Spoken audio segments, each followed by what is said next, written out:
ഗുരുവായൂർ താമരയൂർ ഹരിദാസ് നഗറിൽ കലുങ്ക് അപകടാവസ്ഥയിൽ. കലുങ്കിന്റെ അടിഭാഗം വലിയ തോതിൽ ഇടിഞ്ഞ് റോഡിൽ രൂപപ്പെട്ട വിള്ളൽ വലിയ ദുരന്തത്തിന് വഴിയൊരുക്കുമെന്ന ആശങ്കയിലാണ് നാട്ടുകാർ.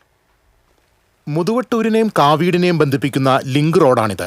കലുങ്ക് നിർമ്മാണ വേളയിൽ കോൺക്രീറ്റ് സ്ലാബുകൾ കനം കുറച്ച് നിർമ്മിച്ചതാണ് നിലവിലെ പ്രതിസന്ധിക്ക് കാരണമെന്നാണ് നാട്ടുകാരുടെ ആരോപണം. സ്ലാബിനടിയിലെ മണ്ണ് പൂർണ്ണമായും ഒലിച്ചുപോയതോടെ വലിയ ഗർത്തമാണ് കലുങ്കിന് താഴെ രൂപപ്പെട്ടിരിക്കുന്നത്.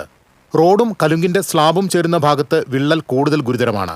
സ്കൂൾ വാഹനങ്ങളും ടിപ്പർ ലോറികളുമടക്കം നൂറുകണക്കിന് വാഹനങ്ങൾ ദിനംപ്രതി ഇതിലൂടെ കടന്നുപോകുന്നുണ്ട്.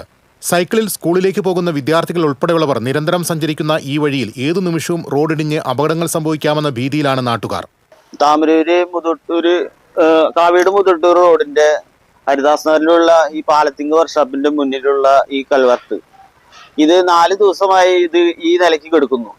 ഇത്രയും ബസ്സുകളും സ്കൂൾ കുട്ടികളുടെ ബസ്സുകൾ, അതുപോലെ ട്രാവലർ, അങ്ങനെ ഒരുപാട് സൈക്കിളിൽ പോകുന്ന വിദ്യാർത്ഥികളും ടിപ്പർ ലോറികളും ഒക്കെ പോകുന്ന ഒരു സ്ഥലമാണിത്.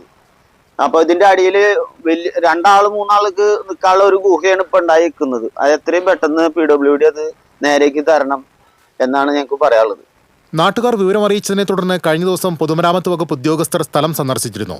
എന്നാൽ യാതൊരു നടപടിയും സ്വീകരിച്ചില്ല. ഇതേ തുടർന്ന് മുന്നറിയിപ്പിനായി നാട്ടുകാർ കല്ലുകളും മരക്കൊമ്പുകളും നിരത്തിവെച്ച് റിബൺ കെട്ടിയിരിക്കുകയാണ്. TCV news, Guruvayur.